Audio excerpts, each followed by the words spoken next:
yesterday, of course, I even found the live feed so that I could sort of follow along with what was going on in Anaheim.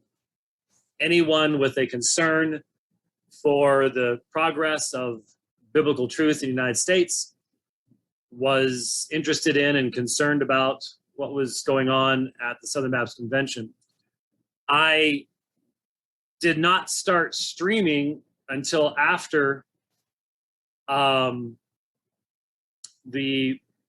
Warren monologue, where the man actually claimed to have trained 1.1 million people in ministry. That's 42 per day.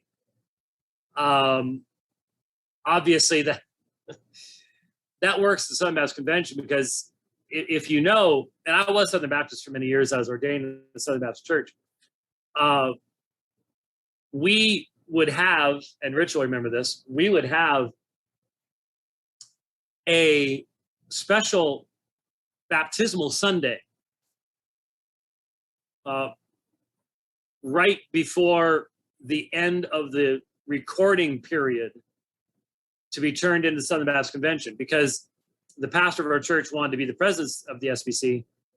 And generally at that time, the person with the largest number of baptisms in their church was in the best position to possibly become the president of the SBC. That obviously changed over time, but back in the 80s, that's the way it was. So we would have a special baptismal, the whole sermon was about baptism, and then you had all these volunteers standing by, and you'd get people from the altar, come forward and let's do this today. And so you'd be taken back, and it's a big, huge church, so there was plenty of room to do all this.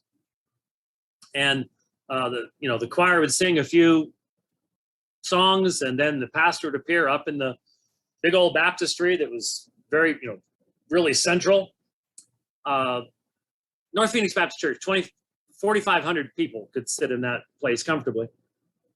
And you'd just get a deep seat in the saddle, because it could go for a long time. And it wasn't a type of thing where you'd ask for testimonies or anything like that. You just get a name. I baptize you in the name of the Father, Son, and Holy Ghost, and move them through, get them done, to get as many baptisms as possible, so that you'd have the best shot at. So the point is numbers.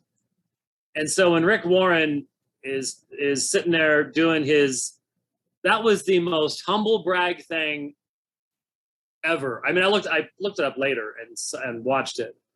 That was the most humble brag thing ever.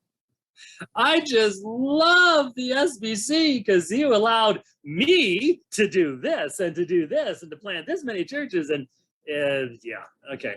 And also to name your own successor in your church as a husband-wife team. We all know that this church does not follow the Baptist faith message in the definition of the pastorate. And now the SBC is going to be studying between now and next year to find out what is a pastor. I already saw a meme.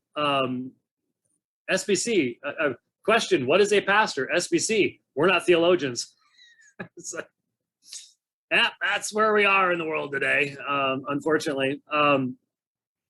So anyway, I missed the Rick Warren humble brag stuff. And he did take a few shots in the process. You know where he's coming from. I never defend myself against anything anyone says about me, yada, yada, yada, yada. Okay. Anyway,